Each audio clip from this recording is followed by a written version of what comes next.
और आज अयोध्या में भक्तों का उत्साह फिर चरम पर है, क्योंकि नेपाल से शालिग्राम की 2 दिव्य शिलाएं कल देर शाम अयोध्या पहुंच चुकी हैं। इन्हीं दोनों शिलाओं को तराश कर भगवान राम और माता सीता की प्रतिमा बनाई जाएगी।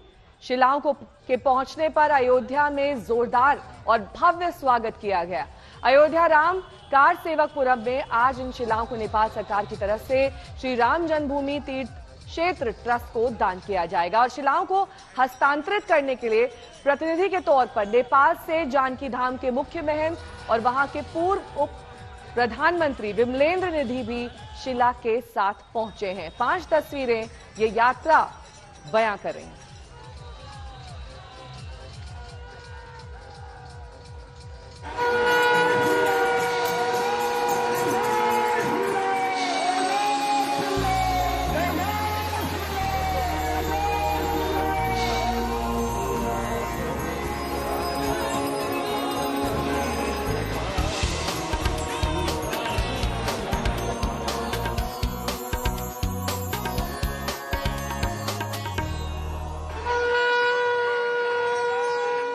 ये शंखनाद है नेपाल की कालीगंडकी नदी से निकाली गई शालिग्राम की शिलाओं का राम की नगरी अयोध्या में पहुंचने का।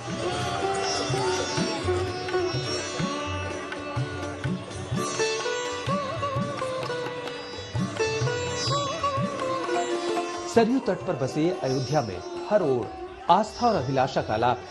शालिग्राम की 2 शिलाएं राम की नगरी में पहुंच चुकी हैं। पूरा शहर उल्लासित।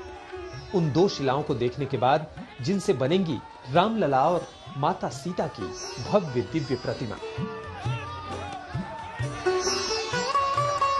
अयोध्या में नेपाल से लाई गई शालिग्राम की दोनों शिलाओं का ऐसा स्वागत हुआ मानो सियाराम के भक्तों को इनमें अपने इष्ट देव के अभी से दर्शन हो रहे हैं।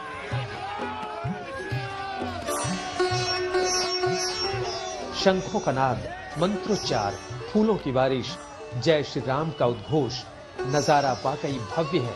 एक ऐसा एहसास जिसे लोगों के लिए शब्दों में बयां करना बेहद मुश्किल है। वो मंगल घड़ी आ गई है जिसकी लोगों को प्रतीक्षा थी, यानी अब देव शिलाएं, शालिग्राम शिलाएं अयोध्या के कार सेवकपुरम में पहुंच चुकी हैं। यहाँ पर ये शिलाएं हैं और यहाँ इनके आते ही लोग इन शिलाओं का दर्शन कर रहे हैं, क्योंकि यहीं के लिए जनकपुर से ये शिलाएं चली थी और जहाँ जहाँ देव शिलाएं गईं वहाँ वहाँ उनका भव्य स्वागत किया गया। अयोध्या में राम मंदिर का निर्माण बेहद तेज गति से चल रहा है। राम मंदिर ट्रस्ट और सरकार का दावा है कि 1 जनवरी 2024 तक भव्य राम मंदिर को आम लोगों के दर्शन के लिए खोल दिया जाएगा। मंदिर के गर्भगृह में राम की मूर्ति इन्हीं शालिग्राम पत्थरों को तराश कर बनाई जाएंगी। नेपाल के जनकपुर से बिहार होती हुई शालिग्राम की हजारों किलोग्राम भारी 2 शिलाएं अपने तय वक्त से काफी देर से अयोध्या पहुंची। सफर की मियाद पर डगर डगर आस्था भारी पड़ती रही। आप देख रहे हैं ये शालिग्राम शिला जो कि सीधे नेपाल से चलकर भारत पहुंची और इससे ही श्री राम की बाल स्वरूप प्रतिमा बनना है, माता जानकी की प्रतिमा बनना है। और इस बीच अगर आप देख पाएंगे लोगों का कैमरा ऑन है, लोगों के हाथ एक बार यहाँ तक पहुँच जाने हैं और इन सब के बीच यहाँ पर देखिए किस तरीके से पुष्प वर्षा भी हो रही है जब यहाँ से ये यात्रा गुजर रही है। हाथों में भगवान राम के लिखे हुए नारों वाले ये झंडे, मुंह पर भगवान राम के नारे, तो कुछ ऐसा जोश यहाँ पर राम भक्तों के बीच में है। 6 करोड़ साल पुरानी शालिग्राम शिलाओं को देखने की ललक से कोई अछूता नहीं बचा। क्या पुजारी, क्या आम लोग। शालिग्राम की मान्यता है उसमें भगवान वास करते हैं और भगवान राम की सुंदर दिव्य मूर्ति बनेगी, उसी में भगवान वास करते हैं, ऐसी विधा है। अब अयोध्या में राम और सीता की मूर्तियों को इन शिलाओं से उकेरने का काम शुरू होगा। करीब 1 साल का वक्त बचा है और इसी कालखंड में शालिग्राम के पत्थर अपने अलौकिक सियाराम स्वरूप को प्राप्त करेंगे। लेकिन उससे पहले राम नगरी के वो बाशिंदे खुद को खुशनसीब मान रहे हैं जिन्हें विष्णु के रूप में जाने जाने वाले शालिग्राम की यात्रा में शामिल होने का सौभाग्य मिला है। अयोध्या से अर्पिता आर्या, शिल्पी सेन और बनवीर सिंह के साथ आज तक ब्यूरो। अर्पिता मेरी सहयोगी इस वक्त तमाम जानकारी के साथ सीधे अयोध्या से जुड़ रही हैं। अर्पिता, देखिए आप उस यात्रा का हिस्सा रही, कितनी भव्य रही है यात्रा और इसके साथ ही जो हस्तांतरण का कार्यक्रम होना है उसमें आज क्या कुछ होने वाला है? बिल्कुल नेहा, सबसे पहले जरा तस्वीरों के साथ ही शुरुआत कर लेते हैं क्योंकि धीरे धीरे यहाँ पर, क्योंकि 10 बजे से पूजा अर्चना का कार्यक्रम होना है जिसका जिक्र आप कर रही हैं और इसके लिए यहाँ पर किस तरीके की तैयारी चल रही है जरा तस्वीरों के माध्यम से देखिए। यहाँ पर ये इन शिलाओं को जो कि नेपाल से यहाँ पहुंची है इनको सजाया जा रहा है, ये तस्वीरों में आप देख रहे हैं और साथ ही साथ यहाँ पर लोगों का जमावड़ा भी अब धीरे धीरे जैसे समय नजदीक आ रहा है बढ़ता हुआ नजर आ रहा है। वो शख्स इस वक्त हमारे साथ हैं जो नेपाल से जब ये शिला आई है तब से ये साथ चलते रहे हैं और एक तरीके से कहिए तो यही यहाँ पर लेकर भी आए हैं। आपका शुभ नाम? कैलाश कुमार शाह। आप नेपाल के हैं जी। इसके बारे में बहुत सारी मान्यताएं हैं लेकिन ये भी लोग कह रहे हैं कि इसका कलर यानी रंग काले रंग का होता है जिसमें विष्णु का वास माना। देखेंगे ना तो आप तुलसी के पात लेकर काली गंडकी में जाइए और जल में एक साक्षात विष्णु का अवतार माना जाता है। अभी साइज में तो हम सब इतना बड़े देखे ना, ये 600 करोड़ वर्ष पुराना कह रहा है, हम सब तो उतना पहले तो अब एजे 34-35 वर्ष हुआ तो अभी साइज में आया है। अब देवशिला ये मान्यता है कि विष्णु का अवतार होता है। अब विष्णु का अवतार तो जैसे कि शिव देवशिला को फोड़ा नहीं जाता, अब इसलिए सब वो हमारे जो पंकज जी आपके यहाँ से विश्व हिंदू परिषद के महामंत्री गए थे, पोखरा में रुके 40 दिन वहाँ पे 80 दिन लगे इन दो शिलाओं को, 40 दिन रुके वहाँ पे, उसके बाद 40 दिन खोजने में लगे, खोजते 80 दिन लगे। 80 दिन खोजने के बाद में 80 दिन से भी ज्यादा लगे। गंडकी प्रदेश का टीम तो उससे जियोलॉजिकल टीम तो उससे पहले भी 4-5 महीना पहले से खोज रही थी, लेकिन बाद में खोजते खोजते पुरातत्व विभाग नेपाल इंडिया को दोनों पंकज जी के साथ में गए थे, दोनों टीम खोजने के बाद 80 दिन के खोजने के बाद देवशिला मिलने के बाद आप सबका मकर संक्रांति हम सबका माघ 1 गते होता है। उस दिन विधिवत रूप में नेपाल के पूर्व गृह मंत्री, उप प्रधानमंत्री बिमल और जानकी मंदिर का महंत यानी इस पूरी तरीके से इसको चुना गया, उसके बाद इन शिलाओं को यहाँ पर लाया गया जैसा कि आप तस्वीरों में देख रहे हैं, इनको सजाया जा रहा है। दिन भर आज ये कार्यक्रम बना रहने वाला है, नजर बनाए रखिएगा कि नेपाल से अयोध्या आते हुए शालिग्राम शिलाएं जिन भी रास्तों से गुजरी हैं भक्तों ने जोरदार स्वागत किया है। हमारी सहयोगी अर्पिता जिन्हें आप सुन रहे थे, उन्होंने गोरखपुर में इस दिव्य यात्रा को देखा और उनकी ये रिपोर्ट भी देखिए। शालिग्राम शिला जो कि सीधे नेपाल से चलकर भारत पहुंची और इससे ही श्री राम की बाल स्वरूप प्रतिमा बनना है, माता जानकी की प्रतिमा बनना है। और इस बीच अगर आप देख पाएंगे लोगों का कैमरा ऑन है, लोगों के हाथ एक बार यहाँ तक पहुँच जाने हैं और इन सब के बीच यहाँ पर देखिए किस तरीके से पुष्प वर्षा भी हो रही है जब यहाँ से ये यात्रा गुजर रही है। हाथों में भगवान राम के लिखे हुए नारों वाले ये झंडे, मुंह पर भगवान राम के नारे, तो कुछ ऐसा जोश यहाँ पर राम भक्तों के बीच में है क्योंकि लोगों का कहना है लंबे इंतजार के बाद अब राम मंदिर बनने को है और ऐसे में जब माता जानकी के मायके से ये शालिग्राम शिला आती है तो उत्साह दोगुना हो जाता है और इसीलिए पूरी तैयारी यहाँ पर की गई है।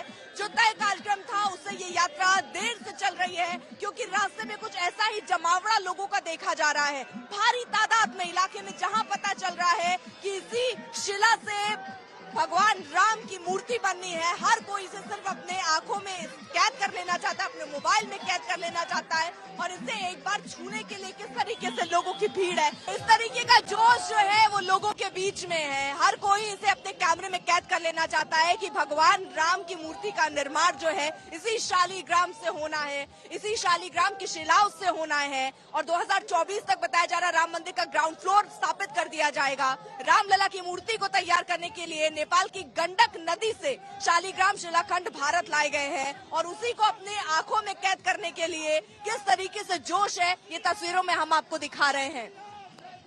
कैमरामैन संजय के साथ अर्पिता आर्या, आज तक।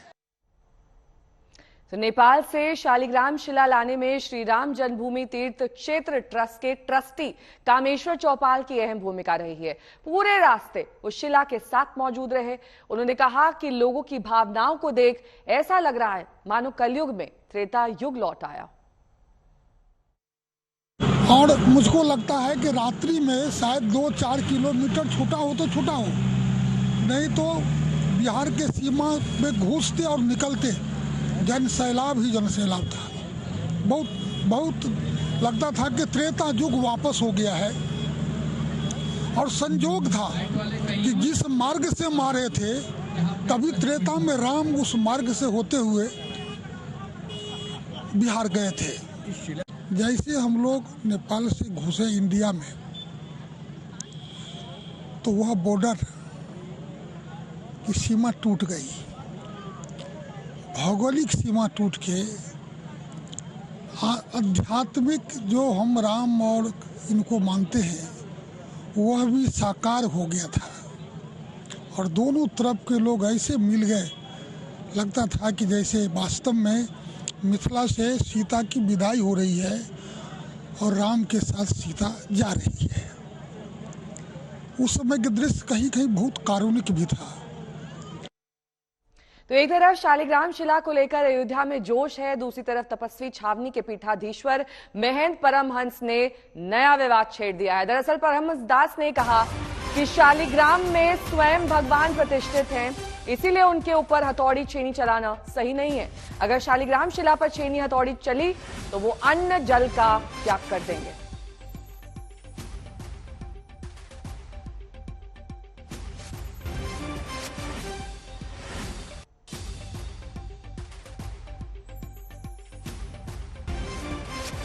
धर्माचार के नाते मैंने जैसा सुना कि उनकी मूर्ति तराशी जाएगी तो उनके ऊपर छीनी हथौड़ी चलेगी, मैं बहुत आहत हूं। मैं निवेदन करूंगा कि ऐसा अनर्थ न करें, क्योंकि शालिग्राम एक ऐसा जो है ये सामान्य शिला नहीं है।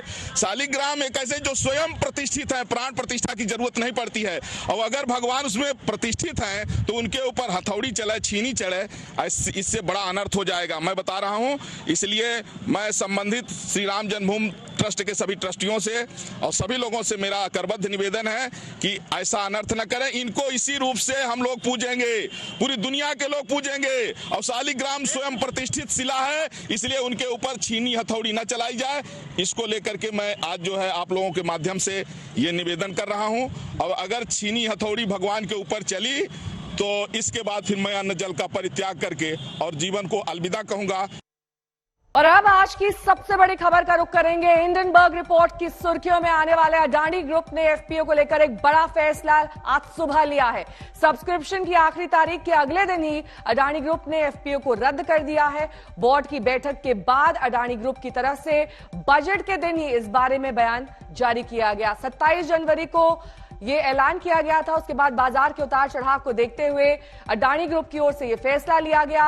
एफपीओ को जबरदस्त रिस्पांस मिला था फुल सब्सक्रिप्शन 31 जनवरी को, लेकिन इसे बंद करने का ऐलान कर दिया गया है। और इसके साथ ही एफपीओ मतलब फॉलो ऑन पब्लिक ऑफर, और फॉलो ऑन पब्लिक ऑफर के इस रिस्पांस के बाद अडानी ग्रुप का ये बड़ा फैसला अप्रत्याशित माना जा रहा है, क्योंकि कंपनियों के लिए पैसा जुटाने का जरिया होता है एफपीओ। इसी के जरिए तमाम फंडिंग होती है और कंपनी के इक्विटी बेस में बदलाव के लिए एफपीओ का इस्तेमाल किया जाता है। जबरदस्त रिस्पांस इस एफपीओ को मिला।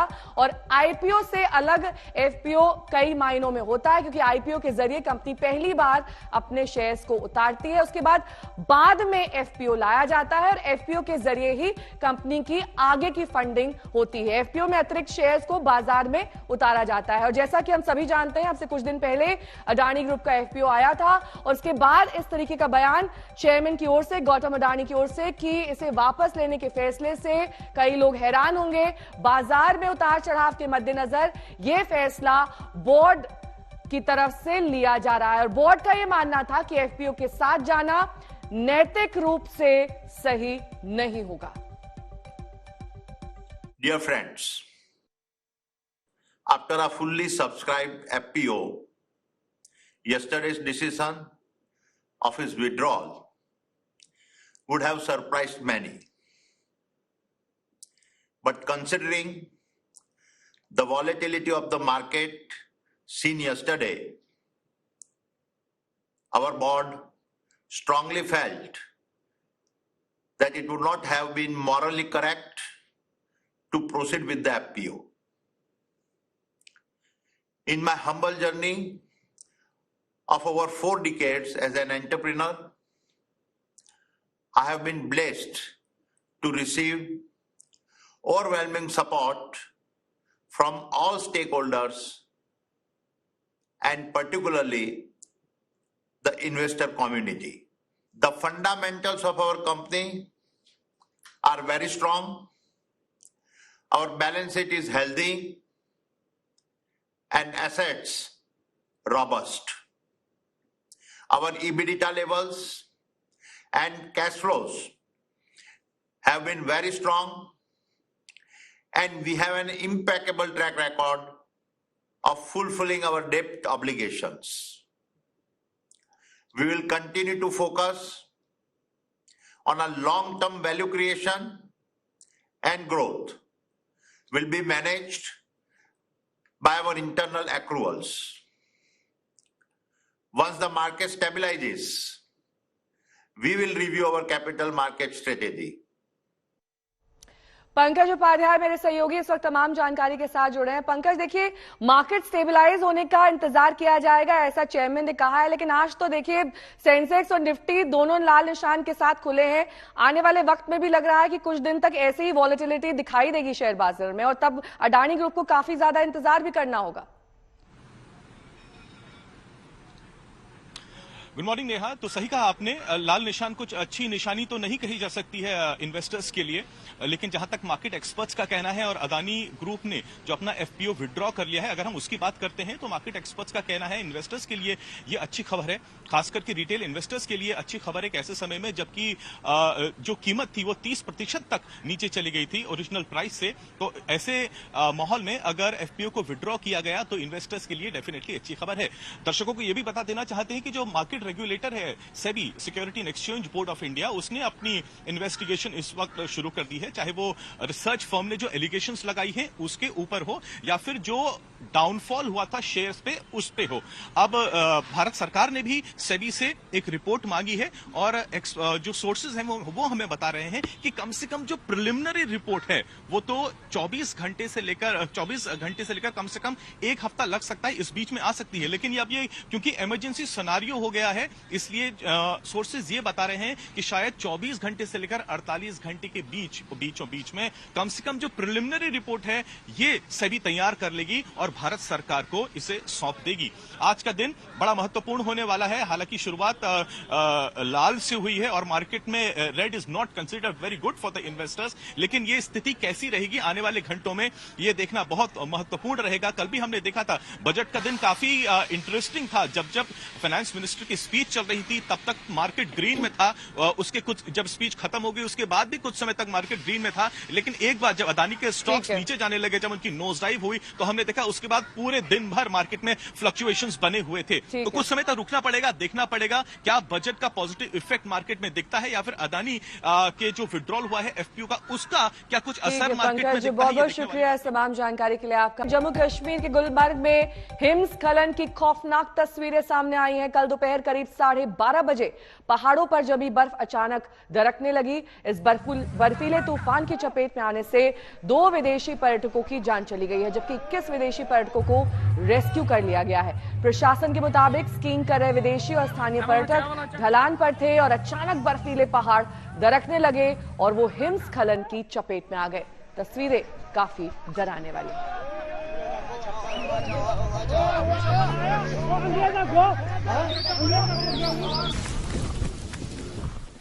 Бля, там смотри, идет. Стоим.